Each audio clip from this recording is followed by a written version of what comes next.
In the last several months, we've been focusing on two stories. One, what the nurses saw, the mass murder that took place in American hospitals under cover of COVID.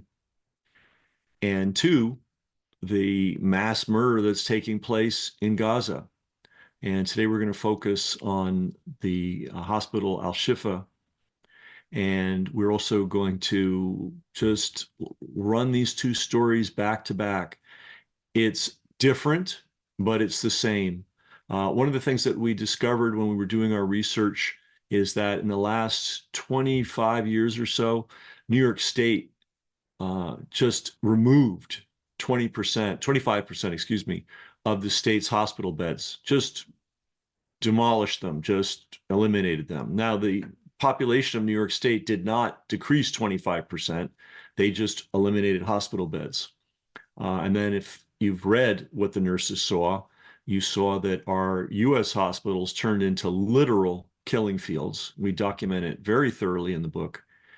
Well, what's going on in Gaza? Well, the Israelis are deliberately targeting the hospitals and medical centers, as they have done since day one, for pretty much total destruction. So I always say, ask not for whom the bell tolls. We're looking overseas and seeing these horrible things. Believe me, the same thing's happening here, just in a different form. And also, anytime you see atrocities overseas, you can count on the fact they're going to come back home and bite you in the ass someday. And that's what happened during COVID. So anyway, here's the Gaza story very briefly, and then we're going to flip over to our COVID book. Yeah. So the significance, of course, of this battle we've seen in Shifa Hospital is that the Palestinians have resisted around the hospital and fought valiantly against this Israeli invasion of the hospital. One of three hospitals, as you said, Nora, in your introduction, that is being raided simultaneously. The Israelis are using these hospitals as propaganda features of their war as well. And they're focusing, as we've said, from November, because following this war, hour by hour, it was very clear immediately in the early days of the ground invasion, as we reported on the live stream, that it appeared right away like their operation was destined for the hospital and no other place, that was the goal of the operation, was to attack the hospitals.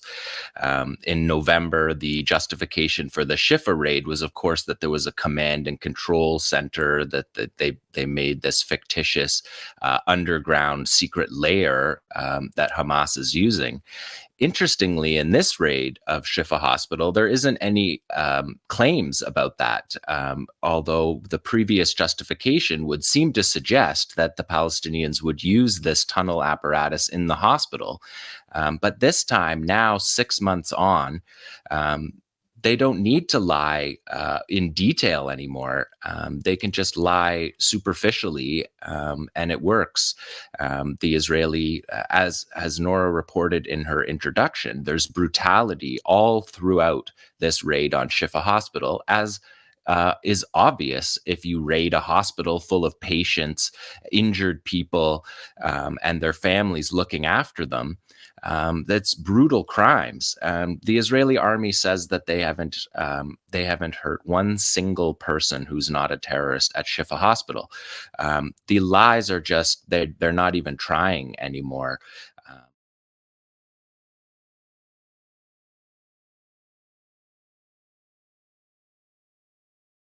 I think the isolation of the patients is the worst thing that happened.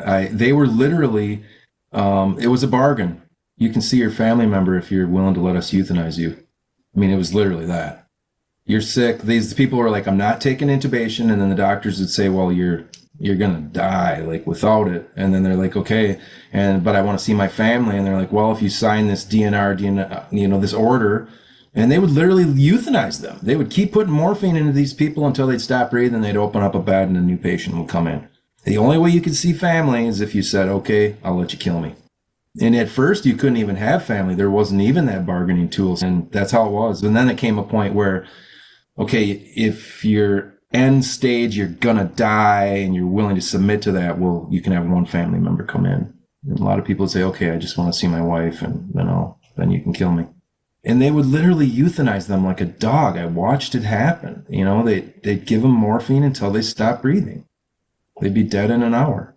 Now, some of these people that did that might have lived if they'd have just hung on a few more days.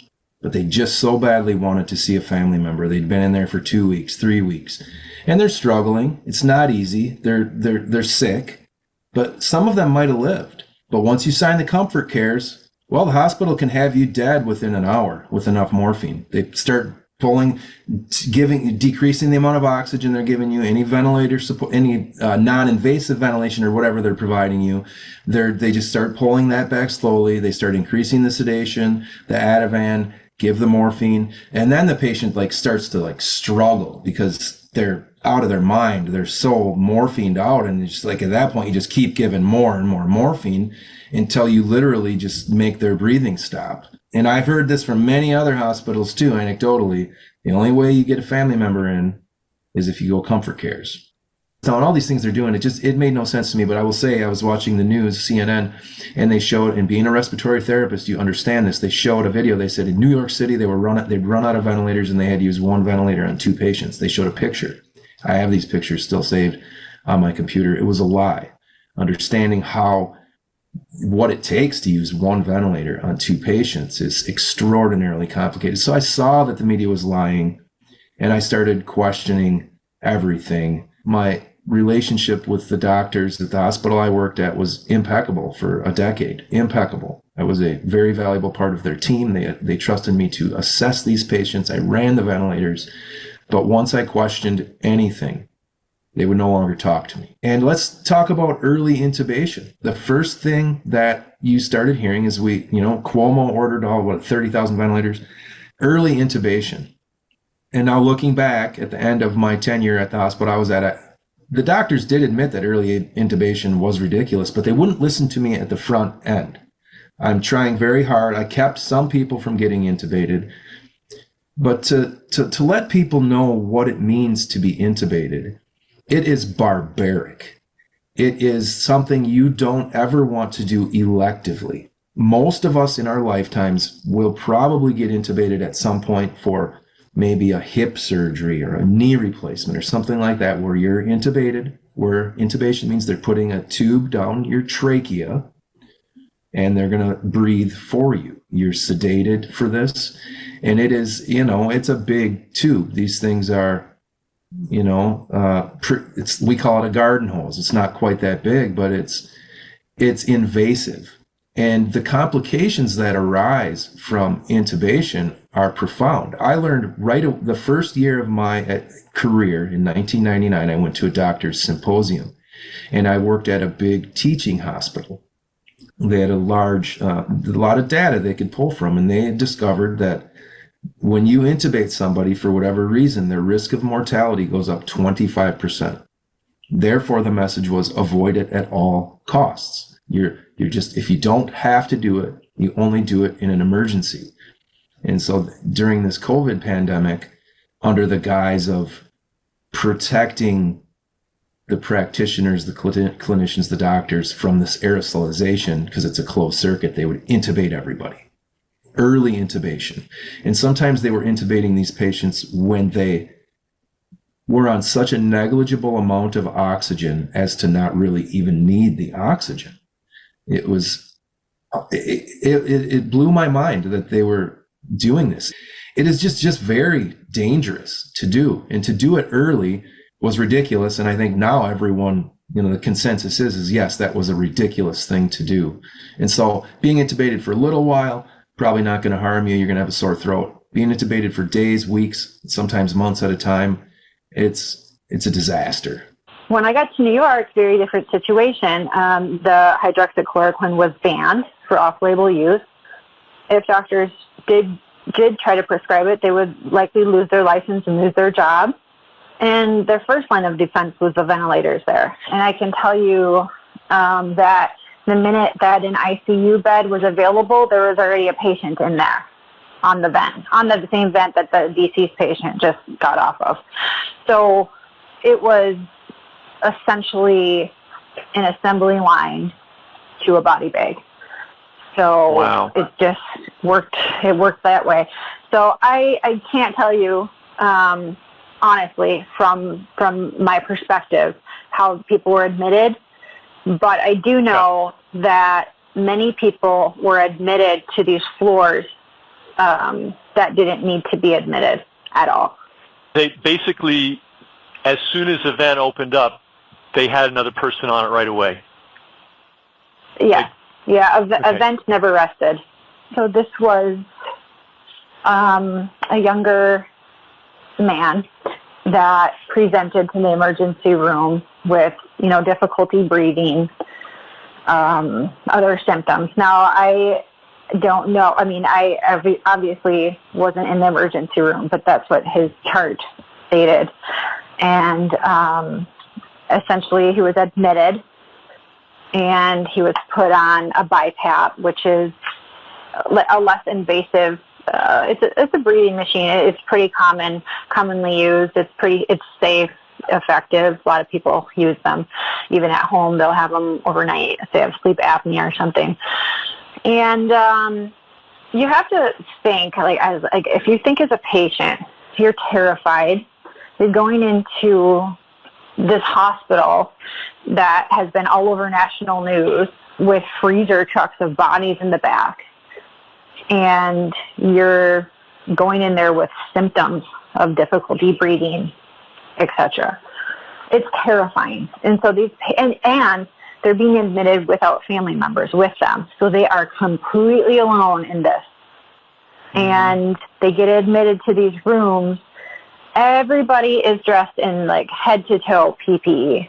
So you can't really tell who anybody is. They're walking around. Everybody looks scary. It's not a good look. Everybody's, you can see people's eyes. That's it. You can't hear them. And you're this patient that they're taking care of. So you're coming in the room and you're losing that connection, because you look terrifying. These patients are terrified. So these machines are very uncomfortable on people's faces. So it causes even more anxiety, because now they can't even really talk because they have a breathing machine on their face. So their anxiety is going up. They're getting really uncomfortable.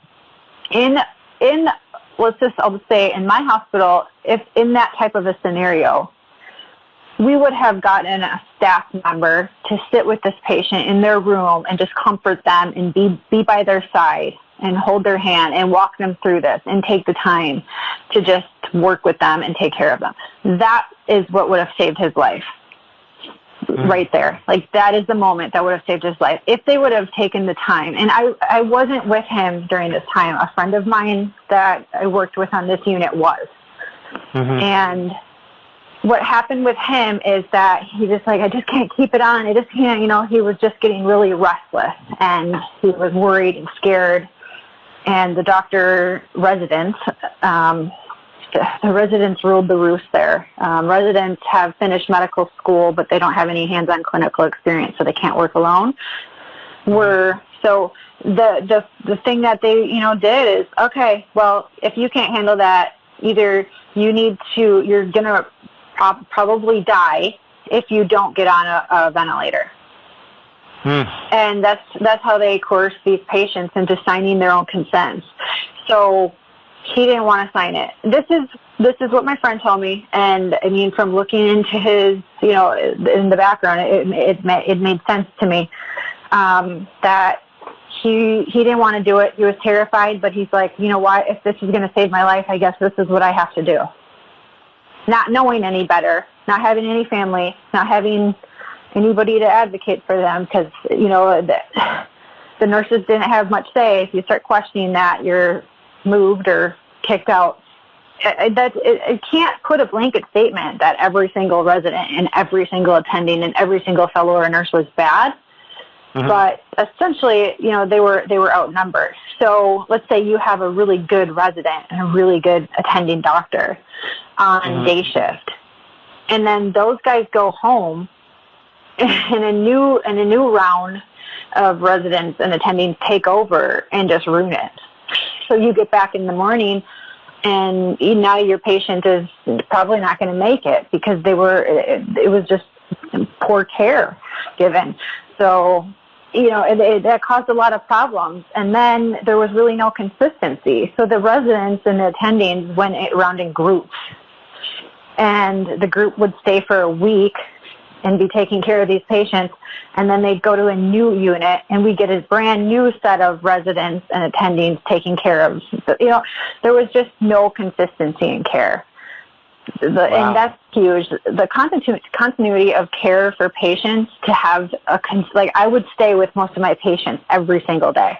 Like I knew them inside and out. I knew everything about them. I knew that where they were from. I mean, when you're taking care of a patient, you get to know them. Even if they're on events, I would be talking to their families on the FaceTime. I would be doing the best I could. But these residents didn't have that same experience. They were moved around, switched around so often that there was no way to be able to keep up with the progress these patients were making along the way.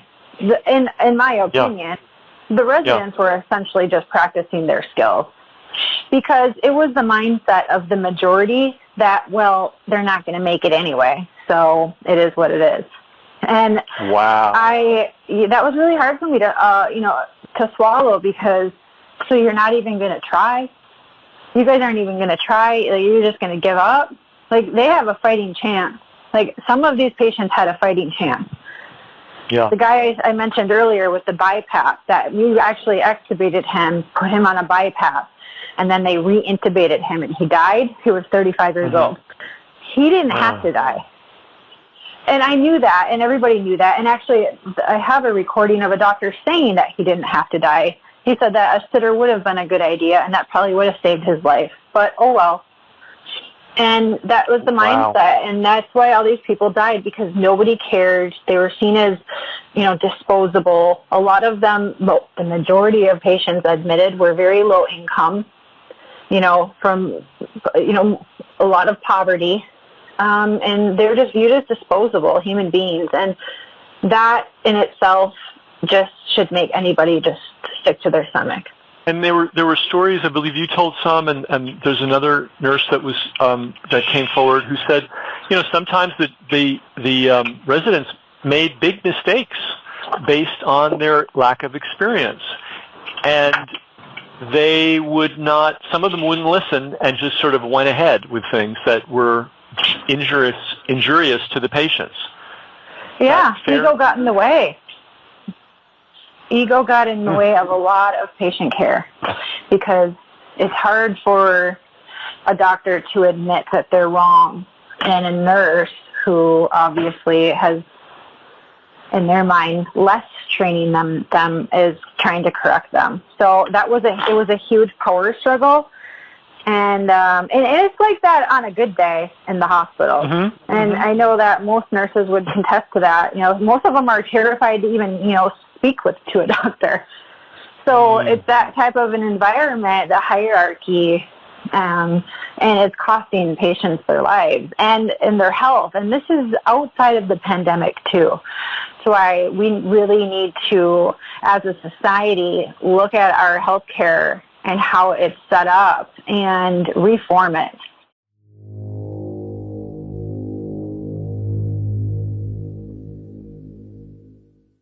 Brass Check TV, free to you, not free to us. We've got a server bill, we've got an email software bill, we've got a tech helper bill, and that happens every month. So to everybody that is supporting us financially, that's paying for their subscription in one way or another, we really appreciate it. If you're not, consider doing so. Everybody's got money for the newspaper and the cable bill and all that. Do you have money for media that's actually serving you? That's really the issue here. And when you help us, it allows us to get this information out to the world. So thanks to all our supporters, and if you're not a supporter already, please consider becoming one.